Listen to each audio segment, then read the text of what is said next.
Hello and very good morning to you all. कैसे हैं आप सब लोग? आई होप कि you all are very good. तो अगेन दोबारा से फिर मैं आ चुका हूं आप सबों के लिए very interesting and energetic class लेकर, जो है स्पोकन इंग्लिश की। तो स्पोकन इंग्लिश में जैसे कि हम लोगों ने बात की है कि एक अलग अलग सीरीज़ रखेंगे। एक अपना फ्रेमिंग सेंटेंस फॉर्मेशन का सीरीज़ एक अलग चल रहा है, जिसको आप बहुत अच्छे से पढ़ पा रहे हैं एंड समझ भी रहे हैं, मुझे ऐसा लग रहा है। यदि कोई क्वेरीज आ रही है तो मुझे ज़रूर बताइए एंड मैं कोशिश करूँगा कि उसको सॉर्ट आउट करूँ। तो दूसरी तरफ हमने कुछ जैसे कि एक वर्ब्स की सीरीज़ जो है उसका प्लेलिस्ट बना लिया है। एंड अब आज की क्लास जो है डेली यूज सेंटेंसेस। काफ़ी लोगों के मन में ये हमेशा क्वेरीज रहता है कि सर सीख तो पा रहे हैं, लेकिन जो सेंटेंस हमें रेगुलरली बोलने की ज़रूरत है वो सेंटेंस मेरे दिमाग में ख्याल में आता ही नहीं है। तो उन ख्यालों के लिए कि आपके ख्याल में आ जाए कि आप इन सारे सेंटेंस को प्रैक्टिस कीजिए और देखिए कैसे आसानी से आप बोल पाएंगे। तो जो भी हर एक टॉपिक से रिलेटेड मैं जो है एक सेंटेंस अराउंड 30-40 सेंटेंस 40-50 सेंटेंस के आसपास जो है लेके आऊँगा, और ये आपके लिए इजी हो जाएगा कि हम इनको प्रैक्टिस करके आसानी से बोल सकते हैं। फ्रेमिंग तो आपको पता है, बट ये सारे सेंटेंस यानी कि वर्ड्स उस तरह का आ जाए कि हम जो जनरली बोलते हैं, इसमें काफ़ी हेल्पफुल होने वाला है। तो फिर से एक नए वीडियो के साथ, and that includes the simple sentence in present time. क्योंकि पिछली वीडियो जो था डेली यूज सेंटेंसेस में, वो इंपेरेटिव के लिए था, and this is for present time simple sentence. Okay, simple sentence in present time से रिलेटेड कुछ बातें जो हम एक बार दोबारा से रिकॉल करवा दूं, वो ये है कि इसमें वर्ब का कोई रोल नहीं है। वर्ब का रोल नहीं है इन द सेंस कि काम नहीं होता है इसमें। द वर्क सिर्फ ये एक स्टेट्स को डिनोट करता है, आपकी अवस्था को बताता है ना। दूसरी बात, इसमें हमें इज आर एम का यूज करना as a helping verb, subject plus is are am plus object, ये इसका मेन स्ट्रक्चर है। और फिर आसानी से, और हिंदी क्लास में आप हैं हूं हो देख सकते, मैं हूं, मैं खुश हूं, मैं तैयार हूं, इस तरह से। तो चलिए प्रैक्टिस करते हैं। Let's begin with the daily use sentences. First sentence जो मैंने लिया है वो है मैं आपसे पूरी तरह सहमत हूं। मैं आपसे पूरी तरह सहमत, कहते हैं ना, मैं आपसे पूरी तरह सहमत हूं। I am completely agree with you. क्या कहते हैं? I am completely agree with you, completely agree. ठीक है, तो अच्छा लगता है सुनने में, I am completely agree with you. ये फर्स्ट हो गया, पूरी तरह सहमत हूं। नेक्स्ट, वह एक बेहतरीन फुटबॉल खिलाड़ी है। फुटबॉल का अभी एक फाइनल हुआ, कितना इंटरेस्टिंग था, आप लोगों ने देखा। तो वह एक बेहतरीन फुटबॉल खिलाड़ी है, इस तरह से यदि आप किसी को कहना चाहते हैं तो he is a fantastic football player. He is a fantastic football player. ये यहाँ पे फैंटास्टिक, बेहतरीन को रिप्रेजेंट कर रहा है, तो याद रखिए, this is the second one. Next चलते हैं। नेक्स्ट है आप यहां क्यों हैं। कहते हैं ना, आप यहां क्यों हो। Why are you here, why are you here. आप इन सब सारे सेंटेंस में गौर करिएगा कि वर्ब नहीं, काम नहीं हो रहा है, सिर्फ किसी इंसान के या किसी भी चीज के पोजीशन, मतलब कि उसके स्टेट्स के बारे में, उसके अवस्था के बारे में बताया जा रहा है। Work is not getting done. Right, all right. तो आप यहां क्यों हो, why are you here, why are you here, this is the next. इसके आगे चलें, द नेक्स्ट वन इज आपके साथ कौन कौन है। आपके साथ कौन कौन है। तो जब भी कौन कौन आ जाता है तो उसके लिए हम एक WH वर्ड यूज करते हैं, that is who all. Who all यदि आपने नहीं देखा है तो WH वाले वीडियो में उसको दोबारा से प्ले करके समझ लीजिए। तो who all are with you, who all are with you. आपके साथ कौन कौन है। अरे यार, आप लोगों के साथ कौन कौन है और कौन कौन है। Who all are with you. इस तरह से आप कह सकते हैं आपके साथ कौन कौन है। नेक्स्ट है मैं आपसे परेशान हूं। मैं आपसे बहुत परेशान हूं यार, I am completely fed up with you. Fade up with, यहां पे फेड अप विद जो है एक आप याद रख सकते हैं परेशान के लिए। वैसे तो बहुत सारे ऐसे परेशान के लिए होता है वर्ड, लेकिन this is the very interesting one. तो I am fed up with you, completely fed up with you, मैं आपसे पूरी तरह परेशान हूँ, अब आप मुझे बिल्कुल पसंद नहीं हो। तो ऐसे कहते हैं। नेक्स्ट वन, इसके आगे चले। अब आप कैसे हैं, पूछते ना कैसे हो आप, अब आप कैसे हो। किसी की तबीयत खराब हो जाए तो उस समय जो आप कहते हो अब आप कैसे हो, how are you now, how are you now. अब सिंपल है, इस तरह से आप बना सकते हैं, हाउ आर यू नाउ, अब आप कैसे हैं। अब आप तो कहेगा कि ठीक हूँ, अब मैं अच्छा महसूस कर रहा, now I am feeling better, now I am, इस तरह से जवाब मिलता है। तो अब आप कैसे हैं, how are you now. Sixth, number 7 की बात करें तो ये है, क्या मेरा जवाब सही है। आपने किसी को जवाब दिया, किसी आंसर, किसी क्वेश्चन का, तो आप जो बोल रहे हो, आप यदि ये पूछना चाहते हो क्या मेरा जवाब सही है, ऐसा पूछ सकते हैं आप। तो क्या मेरा जवाब सही है, क्या बोलेंगे, is my answer correct, is my answer correct. अच्छा, इज आर एम का यूज में कोई कंफ्यूजन नहीं होना चाहिए। इज कहां लगाना है, आर कहां लगाना है, एम कहां लगाना है। एम का यूज सिर्फ और सिर्फ आई के साथ करते हैं। इज का यूज जो है सिंगुलर, यानी कि ही she it, one name, that के साथ, है ना, इस तरह से सिंगुलर के साथ, he she it, one name. और आर का यूज जो है प्लूरल, जैसे कि you, we, they, more than one name, ऐसे दीज, दोज के साथ भी कर सकते हैं। तो क्या मेरा जवाब सही है, is my answer correct. The next one, इसके आगे चले। आप यहां पूरी तरह सही हैं। आप जब बोलेंगे ना, हाँ आप यहां पूरी तरह सही हैं, you are absolutely correct here, you are absolutely. देखिए नए नए वर्ड्स भी सीख सकते हैं आप यहां पे। यू आर एब्सोल्युटली, पूरी तरह सही है, you are absolutely correct here. देख रहे हैं आप यहां पूरी तरह सही हैं। नेक्स्ट चले, तुम यहां कब तक हो। अब यदि कोई आपके कोई किसी के पास आता है तो पूछते हैं ऐसे जनरली क्वेरीज के लिए, तुम यहां कब तक हो। तो ये भी सिंपल सेंटेंस है, प्रेजेंट टाइम में है। तुम यहां कब तक हो, हाउ लॉन्ग, कब तक के लिए, how long are you here, how long are you here, this is, you can see, तुम यहां कब तक हो। तो नेक्स्ट वन चले, क्या ऐसा सही में है। आपका कोई किसी ने कुछ कहा तो आप उस पर थोड़ा डाउट कर रहे हैं, तो फिर से रिपीट करते हैं क्वेश्चन, क्या ऐसा सही में है। Is it so, is it so really, is it so really, ऐसा कह सकते हैं, is it so really, is it so really, क्या ऐसा सही में है। मैं अभी काफी व्यस्त हूं, ये सेंटेंस तो आप हमेशा ही कहते हैं, मैं अभी काफी व्यस्त हूं, I am busy right now a lot, या फिर right now I'm busy a lot। a lot का मतलब यहां पे काफी है, right now मतलब अभी है, तो I'm busy right now या फिर right now I'm busy a lot, ऐसे भी कह सकते हैं, मैं अभी काफी व्यस्त हूं। इसके आगे चलें तो नेक्स्ट वन इज, क्या तुम इसके लिए तैयार हो। जब आप किसी एग्जाम की तैयारी करना शुरू करते हैं तो जनरली सामने वाले के मन में ये क्वेश्चन आता है कि क्या तुम इसके लिए तैयार हो, मतलब कि प्रिपेयर्ड हो, वेल प्रिपेयर्ड हो। तो are you ready for this, are you ready for this, are you ready for this, are you ready for this, क्या आप इन सब के लिए तैयार हैं, are you ready for these all. तो इस तरह से आप सेंटेंस फ्रेम कर सकते हैं और आसानी से बोल सकते हैं। आगे चले, मूविंग टू द नेक्स्ट। तुम बिल्कुल अलग हो, कहते ना किसी के बारे में, किसी को यदि हमें अप्रिसिएट करना हो, उसे थोड़ी उसकी बड़ाई करना हो, तो क्या कहते हैं, तुम बिल्कुल अलग हो, you are completely different, you are completely different. तो इस तरह से आप कह सकते हैं यू आर कंप्लीटली डिफरेंट। देख सकते हैं सारे सिंपल सेंटेंस हैं, वर्ब का रोल नहीं हो रहा है एंड ऐसे बना पा रहे हैं। नंबर नेक्स्ट चले हम 14 में, मैं इस वक्त अपने दोस्तों के साथ हूं।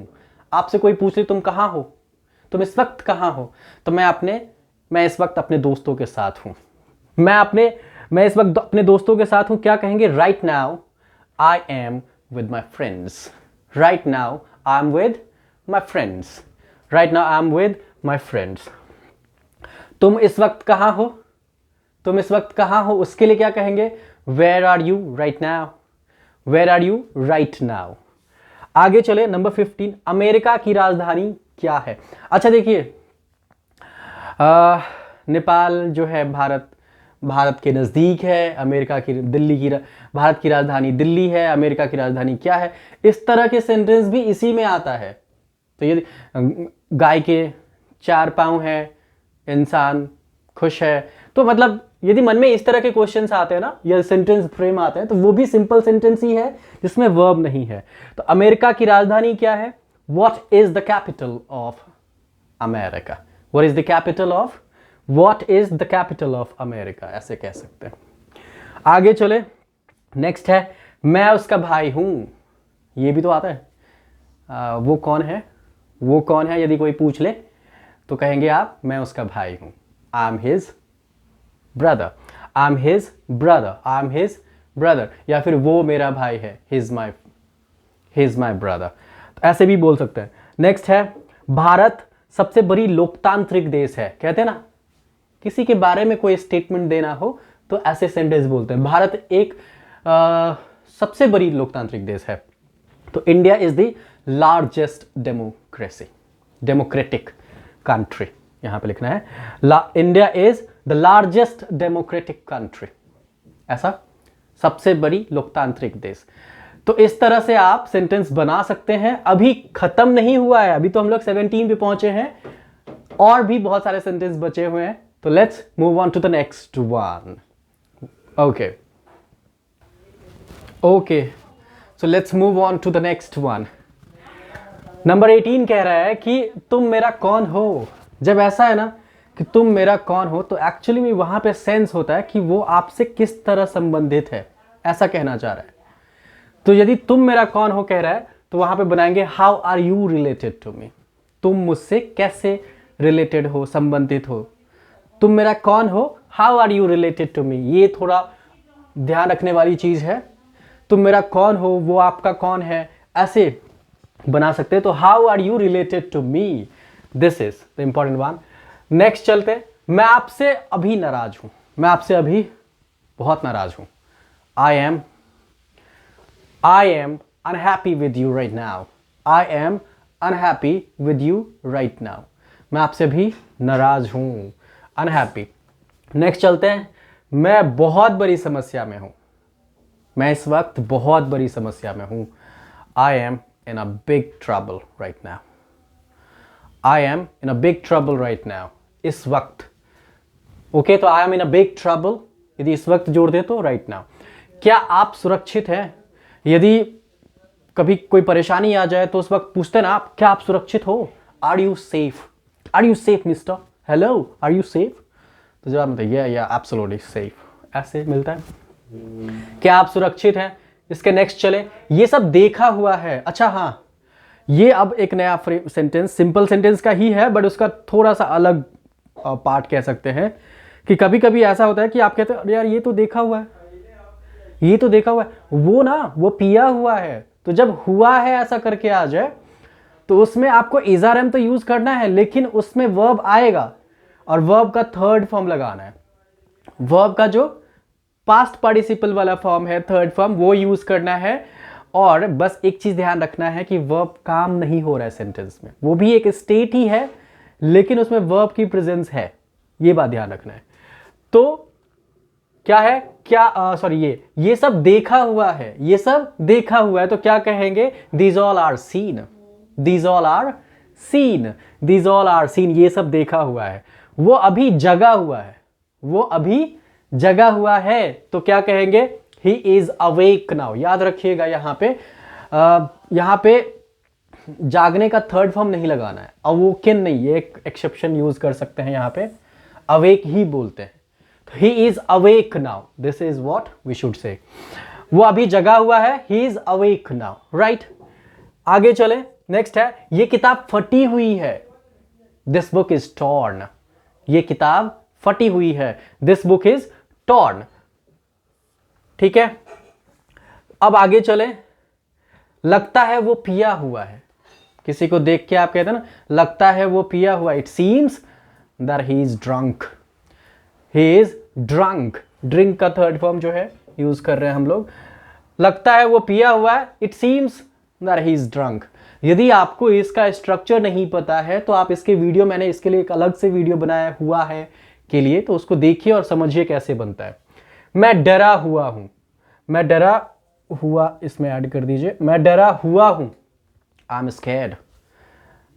Hello mister, I am completely scared, मैं डरा हुआ हूं, पूरी तरह डरा हुआ हूं, मुझे कुछ बताओ।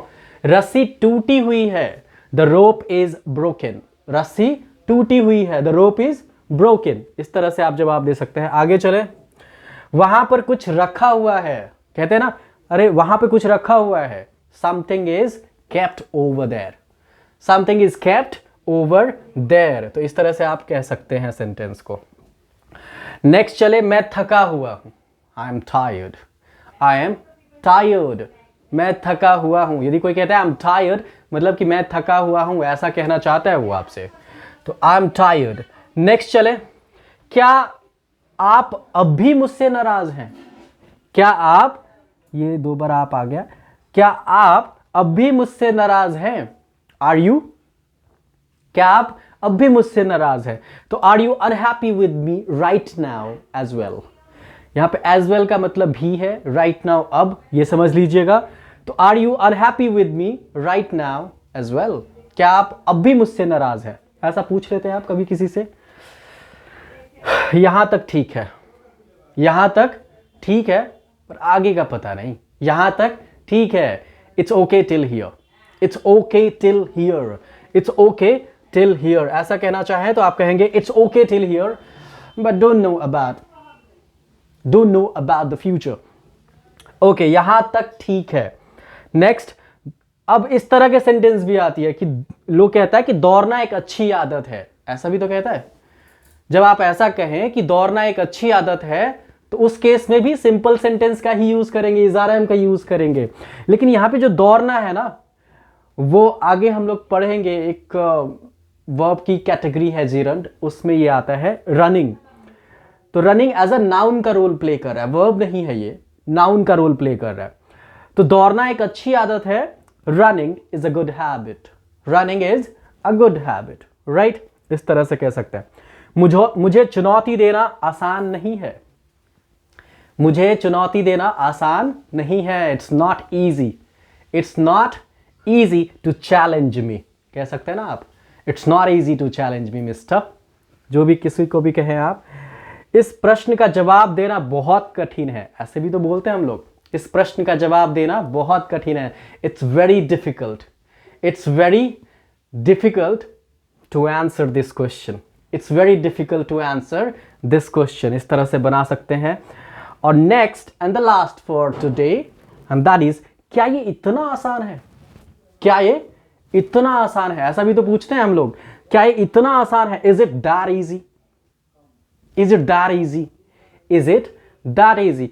तो this is how we can practise the different variety of sentences related to simple sentence और इन प्रेजेंट टाइम। तो ध्यान क्या रखना है, कुछ बातें जो हम ध्यान में रख सकते हैं, इसको बोलते समय इज आर एम का यूज है, ऑब्जेक्ट का यूज है, वर्ब एक्चुअली में कोई रोल प्ले नहीं करता है क्योंकि सेंटेंस में वर्ब होता नहीं है, ठीक है। जब भी वर्ब आ जाए तो वहां पे हुआ है, देखा हुआ है, सोचा हुआ है, ऐसा पढ़ा हुआ है, ऐसा जो है एक स्टेट को बताता है, वहां पे वर्ब का थर्ड फॉर्म यूज करना है।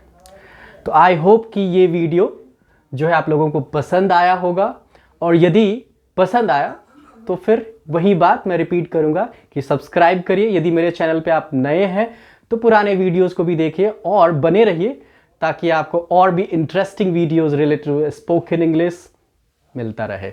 Thank you so much, bye bye, let's meet you in the next video.